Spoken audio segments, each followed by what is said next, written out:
नमस्कार, मी अक्षय बोगले। आज आपण खराडीतील जगदंब ग्रुप जयवर्धन ज्यूस बार येथे आलेलो। त्यांचा मागील 3 वर्षापासून खराडीमध्ये हा व्यवसाय चालू आहे। तर आज आपण त्यांच्या फ्रँचायझी डिटेल बद्दल जाणून घेणार आहोत। तर आपल्या सोबत आकाश वाळके सर आहेत, जे जयवर्धन ज्यूस बारचे डायरेक्टर आहेत। नमस्कार सर। नमस्कार। तर सर, तुमच्या फ्रँचायझी बद्दल आम्हाला माहिती सांगा। जगदंब ग्रुप जयवर्धन ज्यूस बार ही फ्रँचायझी आपण 1.5 लाख रुपये घेतो फ्रँचायझीचे। त्याच्यात आपण तुम्हाला सगळ्यात महत्त्वाचं म्हणजे 15 दिवसाची ट्रेनिंग आपण इथे देतो। ओके। ट्रेनिंग का गरजेची आहे? कारण जर स्वतः मालक त्याला जर ज्यूस बनवता आला, त्याला कामगारांवरती डिपेंड राहावं लागत नाही। आजकालच्या जमान्यात सगळ्यात अवघड जी गोष्ट आहे ती कामगार टिकवणे। मेन म्हणजे मालकच जर हे सगळे ज्यूस बनवायला शिकला, तर उद्या कामगार किती बदलले तरी टेस्ट आहे ती मेंटेन राहते, क्वालिटी आहे ती मेंटेन राहते। आपण 15 दिवसाची ट्रेनिंग देतो इथे। प्लस तुम्ही जर दुकान चालू केल्यावरती काय होतं की 15 दिवस पहिला जो आठवडा असतो बिझनेसचा तुमचा, तो क्रुशियल टाइम असतो खूप। कारण तुम्ही तुमच्या ओपनिंगच्या गडबडीत असता, तुमच्याकडे नवीन लोक येतात। मग नवीन लोक आल्यावरती तुम्हाला कस्टमर कसे हँडल करायचे, ज्यूस कसा बनवायचा, तर पहिले 7 ते 8 दिवस हा प्रेशर घेणं खूप अवघड असतं। तर आम्ही आमचा एक स्टाफ मेंबर 1 आठवडा तुमच्या इथे देतो। तो तुमचा 1 आठवड्यात इनिशियली बिझनेस सेट करून देतो। आपण कुठल्याही प्रकारची रॉयल्टी घेत नाहीये। सेटअप करण्यासाठी किती इन्व्हेस्टमेंट आहे? आता बघा, सेटअप करणं काय होतं, सेटअप 10 लाखात पण होऊ शकतो आणि सेटअप 2.5 लाखात पण होऊ शकतो।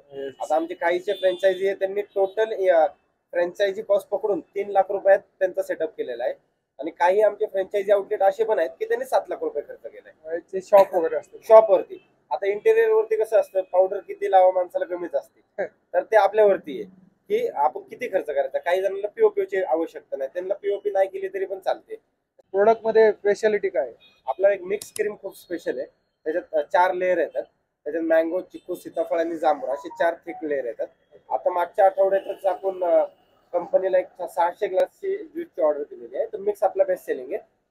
भरपूर लोकांना असा प्रश्न असतो की ज्यूस म्हणले की फक्त उन्हाळ्यातच चालतो। हा पूर्णपणे गैरसमज आहे।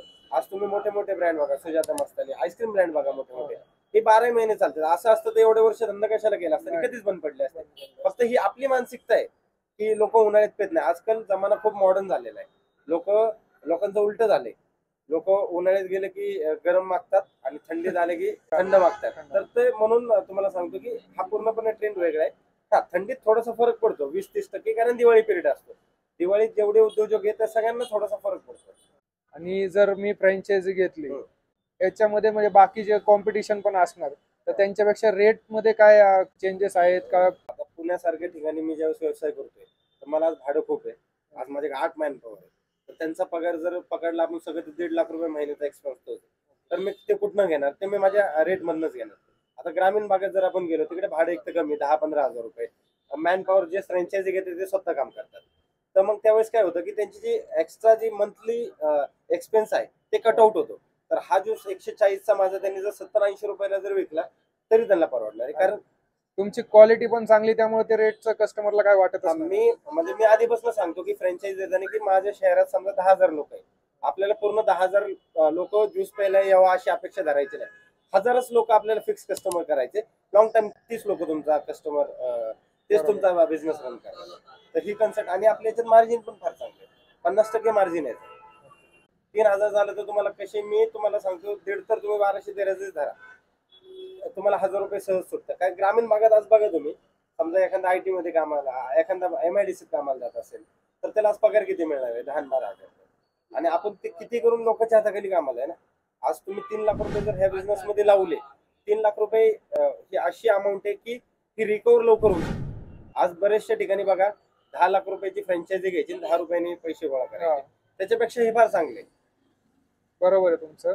कारण आता मी पण भरपूर फ्रँचायझी बघतो, तर ते 3 लाख रुपयामध्ये फ्रँचायझी बिझनेस चालू करणे हे खूप, म्हणजे प्रत्येक सामान्य माणसाला शक्य अशी गोष्ट आहे। आणि म्हणजे माझा मेन मोटिव्ह आहे ना, फ्रँचायझी विकणं नाहीये। तुम्हाला खरं सांगतो, आज काय होतं, लोक आवर्जून फोन करतात आपल्याला, सर दादा तुमची फ्रँचायझी कॉस्ट कशी? मला दर एक फोन आला ना, मी 10 ते 15 मिनिटं बोलतो। कारण काय होतं, पुढचा माणूस आपल्याला आपुलकीने फार फोन करतो की बाबा यांचं चाललंय, कसं चाललं असेल। आज मी त्यांना चुकीचं मार्गदर्शन केलं ना, एक पिढी पूर्ण म्हणजे लॉस मध्ये जाईल आणि उद्योग व्यवसाय का आपली मराठी माणसं वळायची। बरोबर।